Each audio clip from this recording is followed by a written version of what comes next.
Hey, y'all. She warned me she was gonna do something. Welcome to Trail Talk, guys. Hello. We're so glad you guys could join us today. We're here in the Chuckwagon Theater. We're just in a little different angle of the Chuckwagon Theater. Normally we're sitting down over here behind us. But that's because we're going to talk about the Chuckwagon itself. Today. That's right. Yeah.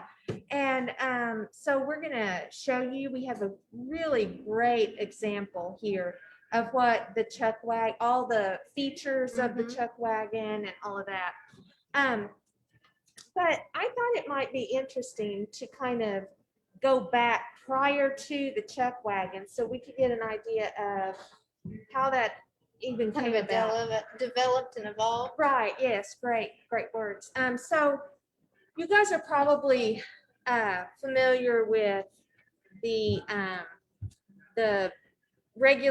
schooner that people took, or the covered wagon that was taken on the trails, not necessarily cattle drive trails, but like the trails for people moving westward. Right. That would take their goods with them when they would move here. The covered wagon, it was kind of the starting place. So when people first started moving westward, the first type of wagon that they chose, or you would see around, was the Conestoga. And I wasn't necessarily aware of the difference between the covered wagon and the Conestoga till but there is a difference doing this research. But here you can see the rails that go up on this wagon that the cover would be attached to. So the Conestoga was longer and heavier, and the rails kind of came out at an even greater angle, so that if you've seen those pictures of the wagons, kind of like that. Yeah, very angled ends on it. That is the Conestoga wagon.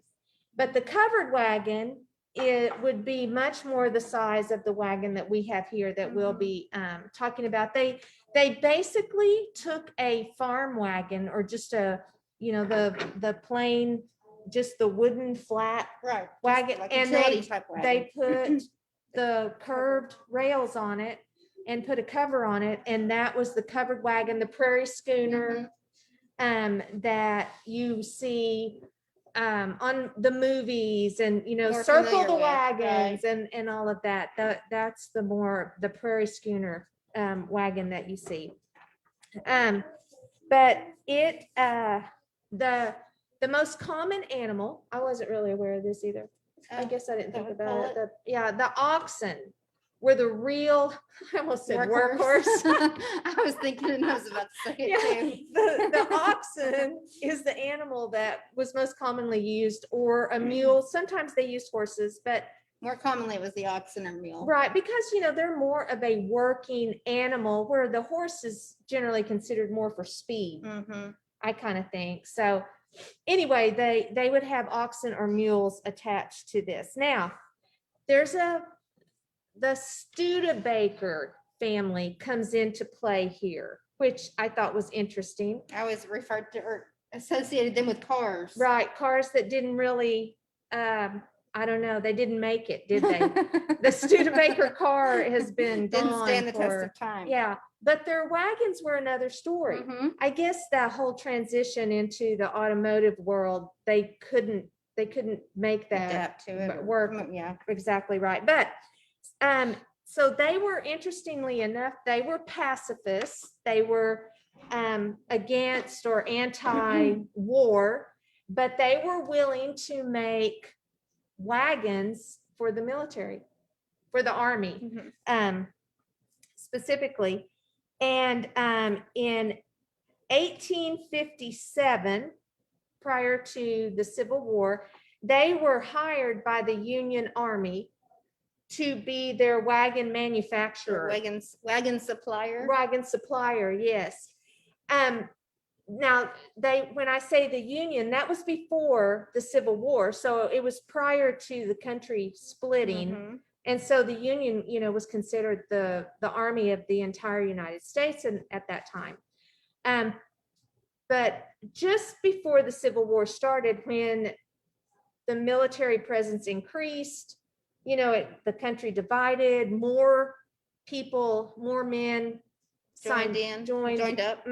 And so the need, because of this war, there was a great need for these wagons to be used in the military sense. They were supply wagons, basically, but the wood had to cure. You can't just cut down trees and use wood, and it's not usable right away. Yeah, and because it's going to shrink, it's going to maybe warp and do things like that. So they made this big kiln to dry the wood, and they created all of that just in time, because then the Army ordered these wagons from them, and they ordered like 5,000 or 6,000 wagons. Yeah, I mean, it was 6,000 of them. that they ordered 6,000 wagons from them. So they got that kiln built and everything just in time. And their manufacturing center was in South Bend, Indiana. So it was in the north, after the country divided. And so it was in a great place for them to be able to produce these wagons, that they produced tens of thousands of wagons through as the Civil War progressed. But their wagon, they had typically 6 wagons for every regiment. Right, that's how many would travel with them. And so one had all the medical supplies they would need. Another would carry wall tents and baggage of the field and staff officers. The third was the baggage for the line officers. And I don't really know the difference between field, staff, line officers, but in a military regiment, they would have this hierarchy. The fourth wagon had all the pots and pans and kettles and everything they needed to used to cook. And then the last 2 carried rations.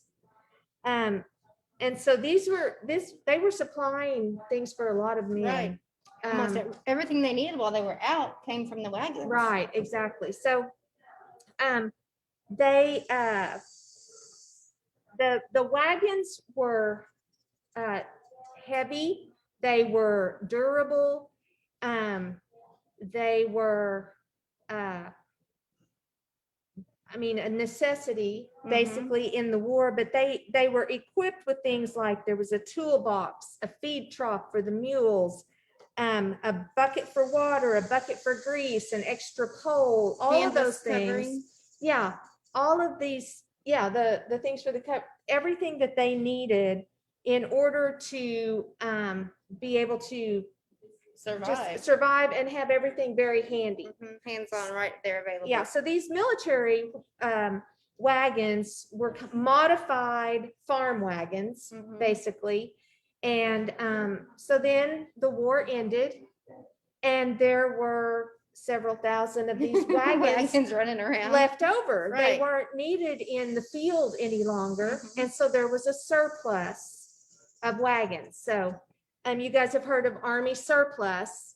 This is probably one of those surplus items. This is one of the first times that in the United States that we had the Army surplus store. So along comes a man named Charles Goodnight. I think we've spoken to him before. Yes, we have referred to him before. He was what was he called? The father of, or the something of Texas Plains, or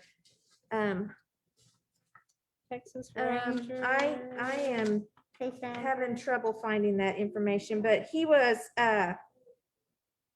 anyway, he was a Texas rancher, and he with another big rancher whose last name was Loving, they founded the Goodnight Loving Trail. And that cattle trail was over further west in Texas. He lived out in the Panhandle area of Texas, and it went up north, like more like to Wyoming. And it was more of a cattle trail to move herds, like sell herds to be raised for ranchers in the Wyoming area, not to for the beef. Put on, not for the beef that they weren't taken to the railheads in those days. But he knew, he saw that this abundance of cattle in Texas and the ending of the Civil War was going to lead to some other cattle drives that were going to need some help. And so he realized that this surplus of army wagons might be the source of Solution to that problem? Yes, that he needed. Because prior to that, the only kinds of supplies, tools, bedding, food, anything that a cowboy would take along with them is what they could carry on their saddle. Which we know when you've seen saddles and Mhm. you know how big your arms are, you can't carry very much. Right. So. And in our lesson on, cowboy equipment, the saddlebags are not that big. I mean, it's hardly enough for. You could probably carry more in a modern day backpack than what you could in a saddlebag at the time. And these trips were 1,000 miles roughly. They could take 3 to 5 months time. So that was leaving a cowboy in a really bad way. Yeah.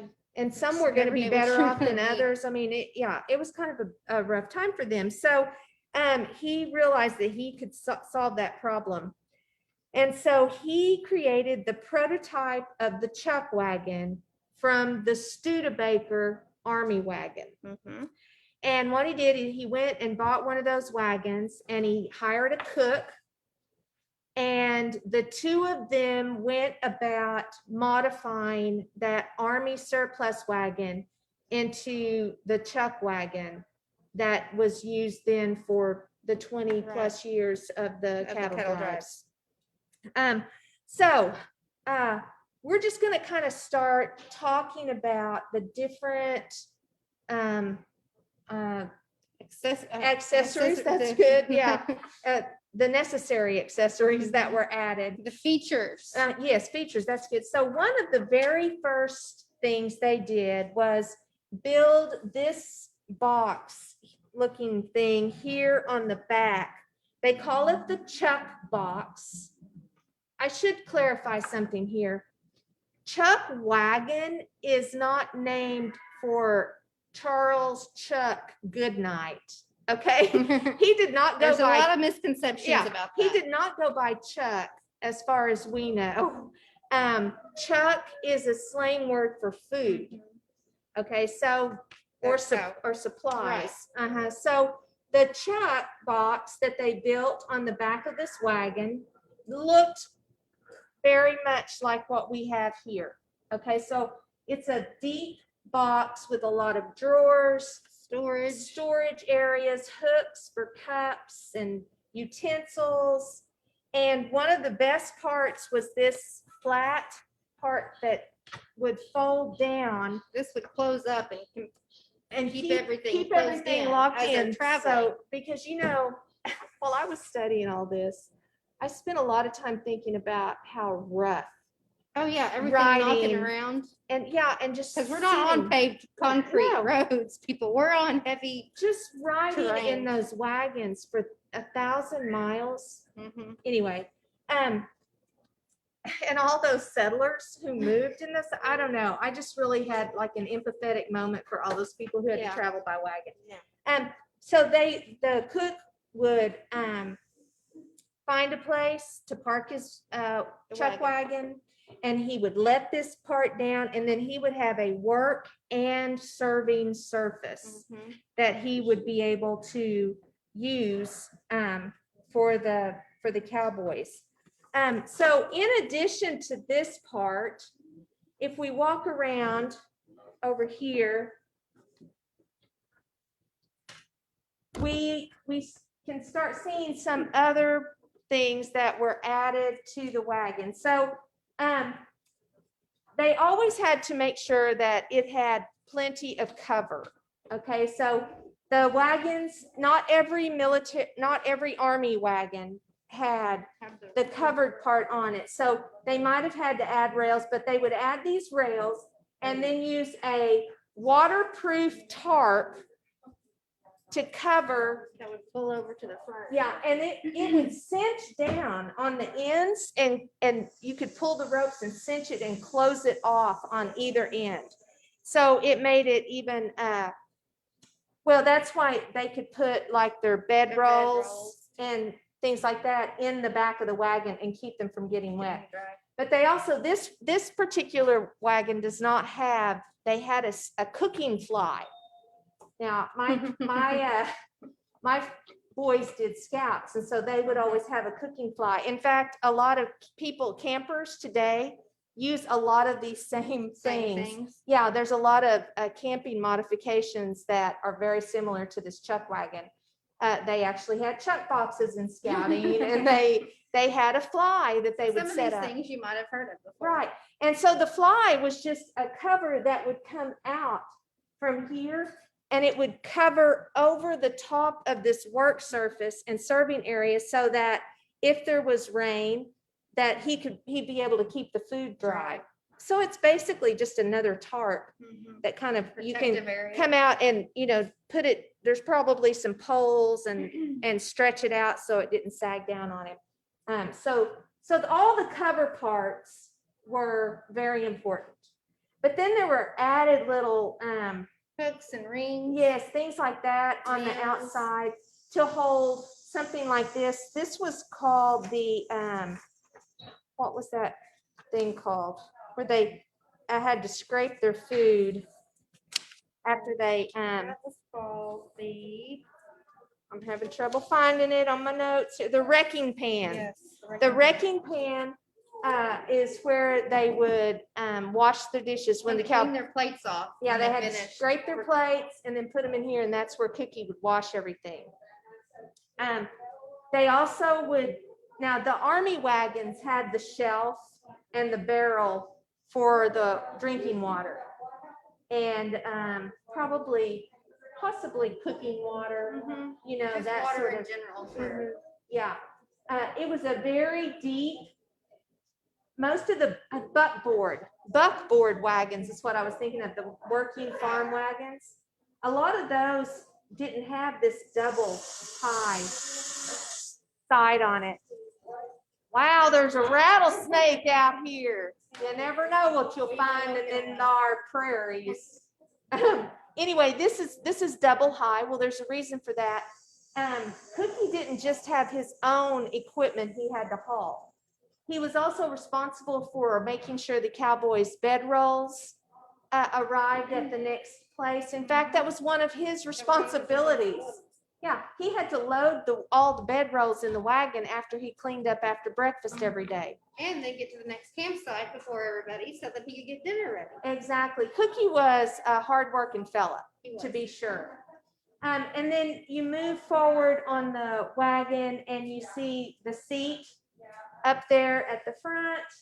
And of course the horses then, or the oxen or the mules, whatever. Usually it was the mules on the cattle drives actually, were yoked up there. That's one of the yoke things right there that they would put over them. And they were set and ready to go. Now, the army wagons were very sturdy, but one thing that Charles Goodnight added were metal axles. Now that made them very heavy, but it also made them much more durable, much longer lasting. Yeah. And I mean, if you think about where these cattle drives were going, it was a lot of unsettled land, especially at first. Right. And you might not be able to find a piece of wood to create a new axle. So having an iron metal axle, that was a really smart thing that he did. Charles Goodnight was a very intelligent. Or before his time. Right, true. Now, it's not attached to this side, but on the other side of the wagon, there's actually a coffee grinder attached. And that coffee grinder just allowed them to put the beans in and just grind them out. Put your all coffee right here in there. Everything was just handy. And anything that could be attached to the outside of the wagon was, it just was made it that much more helpful because that was less room they had to take up inside. Right. So they carried, he would load up, Cookie would load up on supplies, as much bulk supplies as he could. But I mean, you can only take so much. Right. Once you're full, you're full. Yeah. Yeah. And he had to feed roughly 12 cowboys, maybe 15.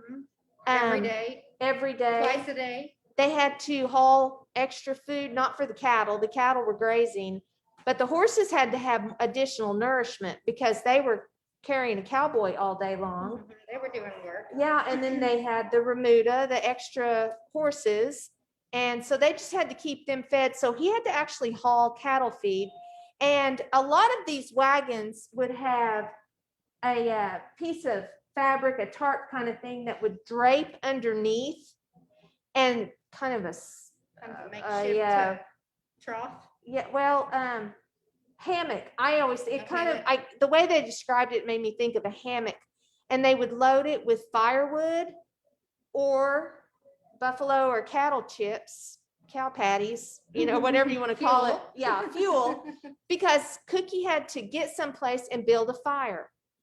And cowboys were required, if they saw good firewood or cow chips or something, they were actually kind of required to pick them up and bring them to camp with them whenever they got to the camp, because it was a lot to expect Cookie to do all of that. That's a lot of a lot of things in your head to remember and to do each and every day. But a lot of them were things that were necessities that they didn't have, everybody involved suffered. Right. Now they would only go about 10 miles a day, and the cattle probably went a little slower than Cookie, which was to his benefit because he didn't get to load this wagon up and leave until after the cowboys had broken camp, and he cleaned everything up, and then he could go, and then he had to get ahead of them, make another camp. So he was always having to communicate with the trail boss to know how far to go, where to go. He would make a new camp and start supper and have to have all that ready for when the cowboys came in from the trail.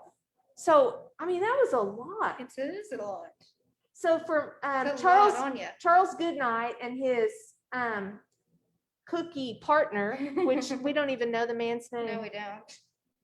He probably deserves a lot of credit too for all of this design. They really had to put a lot of thought into every all square of this. inch on here, because every square inch has a purpose, more or less. Right, exactly. I mean, it's just so well organized. There's a box on the other side of this for tools. I mean, imagine being a cowboy out on the trail and not having access to any kind of tools except what you could carry with you. And who wants to carry things like a hammer and horseshoes? But horses lose shoes. That has to be repaired. The nails you need while you're out. Right. Now, of course, you have the possibility of your wagon breaking down. But again, he could carry some tools with him, maybe an extra wagon wheel. Right. Kind of like a spare tire that you carry around now. Exactly. Cookie actually, next to the trail boss, he was kind of like second in command. But his job, besides setting up camp, breaking down camp, cooking, that wasn't all that he had to do. No, he had other job requirements. He was the maybe it's sometimes the banker. The banker, right? I mean, I don't know how much money those guys had before they got on the trail.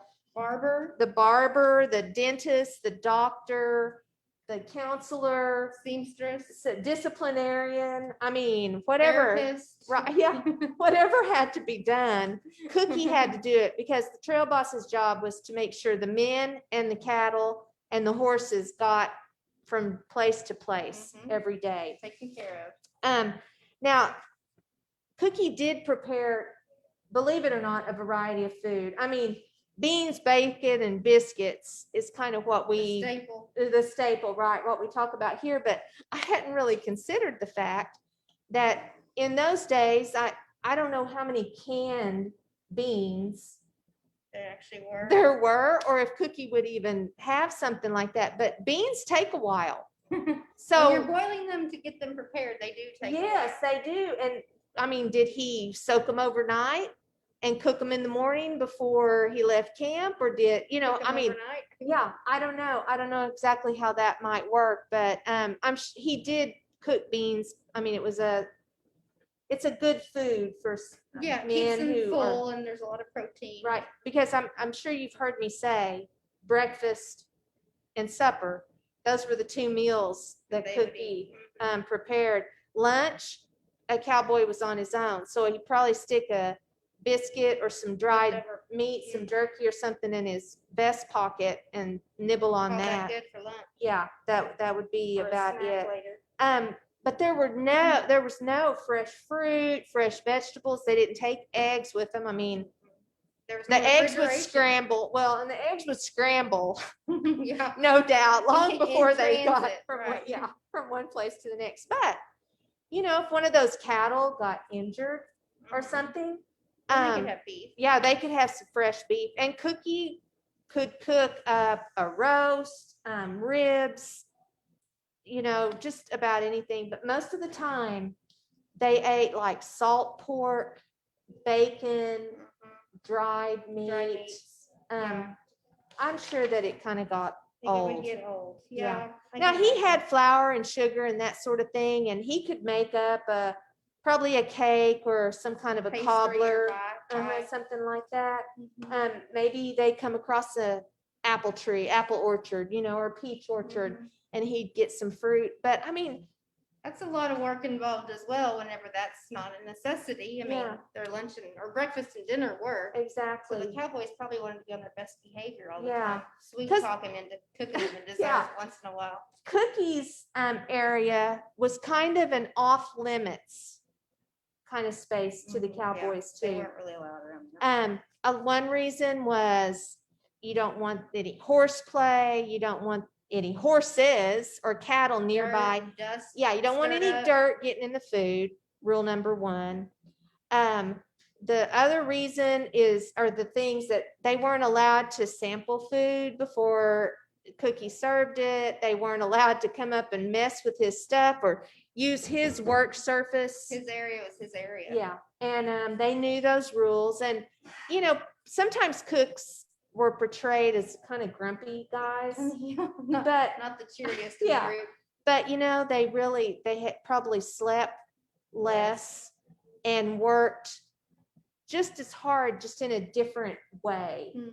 than the Cowboys did. Right. And I mean, they were compensated. They made more money, really about twice as much Right, than the as Cowboys the did. Cowboys made. I mean, so they probably made $2 a day Right. instead of $1 They a weren't day. rolling in it. They weren't rolling in it, but they Yeah. did make more. Yeah, they did. But they had a lot of kind of funny nicknames for the cooks. The most common was the koozie or cookie. We usually That's say usually what we cookie refer to around around here, but some of the others were Soggy, yeah, biscuit roller or dough puncher. dough boxer, Yeah, greasy belly, grubworm, gut Yeah. robber. sourdough. I mean, the list goes on. Cowboys, they're pretty creative. They Yeah. probably made little songs about Oh, I'm Cookie or sure- something I'm sure too. there were. Yeah. But they didn't complain because they knew that they were getting, although Mary and I did decide that gut robber might be the nickname for a cook who wasn't The that best. really good at cooking. Yeah, that's not one you want to walk away with. No, do not get the nickname gut No. robber at any cost. No. So the Chuckwagon, one other thing on this Chuckwagon is that below this, on the chuck box, the bottom part, they had an area down here called the boot. Now, if you're familiar with British terms, that's what they call the trunk of the car. in Britain, they call it the boot. And I thought that was funny, but it's the same thing here. It's basically the trunk of the chuck wagon. And this is where he kept like his big cast iron or Dutch oven, cooking, The big pots. pots and things like that. So it was just another storage area. Very well planned Very out, well organized, organized. piece of equipment on the cattle drives that proved to be not just necessary, but proved to be incredibly useful. Probably one of the reasons And the a cattle necessity. drives endured for 20 years. Yeah, otherwise, I mean, Yeah, I mean, it's just there's a lot going on with those.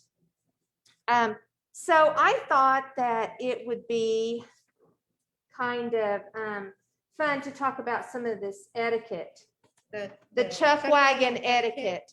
You know, you never know when you might find yourself in a situation where you're eating at a chuck wagon. If you've ever eaten a chuck wagon dinner, I mean, it's some good food, some of that chicory coffee and all that stuff. Good I stuff. like all that. But here's some of the etiquette, okay? No one eats until Cookie calls, like come and get it, like I kicked us off today. Go ahead. When Cookie calls, everyone comes a running. Yeah, you don't wait. No. You don't When you're fiddle called, you around. come on. Hungry cowboys wait for no man, fill their plates, fill their bellies, and move on so stragglers can fill their plates. Cowboys eat first and talk later. It's okay to eat with your fingers. The food is clean. If you're refilling the coffee cup and someone yells, "Man at the pot," you're obliged to serve refills. Yeah, so you don't always have to get up and get your own. I kind of like that. I like that one too. I'm going to institute that at At my the house. house. Yeah. My kids used to Man do at the that. pot. Whoever got up, they'd start going, "Will you get me a?" Mhm. If they said man at the pot, they might. Don't take the last serving unless you are sure you're the last person eating. Food left on the plate is an insult to the cook. Lick it clean, people. Make sure it is Lick clean. it clean. No running or saddling a horse near the wagon. When you ride off, always ride downwind, so you don't kick that dirt up and let it blow in the wagon. If you come across any decent firewood, bring it back to the wagon, like Miss Edie said earlier. And strangers are always welcome at the wagon. So it was a place of hospitality as well. You never let someone pass by without inviting them in to eat. Exactly. So just like in the campfire theater, that's exactly right. And when Cookie finished his work day and parked his wagon, this was an important thing Cookie had to do. He would make sure that the tongue of the wagon, and that is the piece of wood that comes out and is between the animals pulling the wagon, and kind of everything that they're wearing, their yokes are attached to that. And that helps them to do the pulling. He would make sure the tongue of that wagon was pointed north. Now, the information I saw yesterday said it was so the trail boss would know what direction to go in the morning. Well, I'm going to say any trail boss worth his salt knows which direction he's going when he gets up in the morning. Unless it's his first rodeo. Yeah, perhaps by looking at the sun. Yeah. Because that's what they use. Yeah, but in the situation where, especially in the middle of the night, if there was a stampede or something happened and they needed to move, Cookie's wagon would be that directional guide. Right. Yeah, that compass in the middle of chaos. Right. And so this was absolutely the center of the cowboy activity. Their downtime, the place they gathered was near the chuck wagon. And kind of like And in your home when everyone gathers around the kitchen. yeah, exactly. And Cookie was that guy who was there for those cowboys. And some of those cowboys were really, really young. Oh, very young. And I'm sure they depended on Cookie a lot. Yes, absolutely. So, there was no female presence there. I doubt if any of those kids were coddled. There wasn't a chuck wagon mom that traveled with them. Yeah, like but or fraternity mom. Yeah, but there were some of those, like Molly Goodnight, Charles Goodnight's wife. That would travel. She with and them. some of those cattle women did travel the trail, and some of them did work at the Chuckwagon with That's true. with That's true. Cookie, but that was Few and far not the between, norm. I mean, right. when you're talking 10 million cattle Mhm. that eventually covered the trails, Right. they didn't. There were much fewer women on those trails. Right. And so I think that covers our Chuck That was a wagon. lot of it. Yeah, a lot of information about the Chuck Mm-hmm. wagon. I hope you guys learned some interesting facts. And if you want to see a Chuck wagon up close and personal, come see us right here in This is Duncan. always out. Yeah, our Chuck wagon is always here at the Chisholm Trail Heritage Center in Duncan, and we'd love to show it off to you. And Tomorrow? yes, tomorrow, please join us on Trail Talk at 2:00. Rick Rogers, a local artisan who does wood carving, among other things, is going to be here. And he's going to actually demonstrate how some of the tools work and show us some of the things he's created. So I'm Pretty very excited. Yeah. That'd be a Very fun excited. time. Yeah. So I think it's time to sign off, Mary. All right. You guys know what to do. Yeah, we'll see y'all tomorrow. So happy Happy trails. trails. Bye-bye.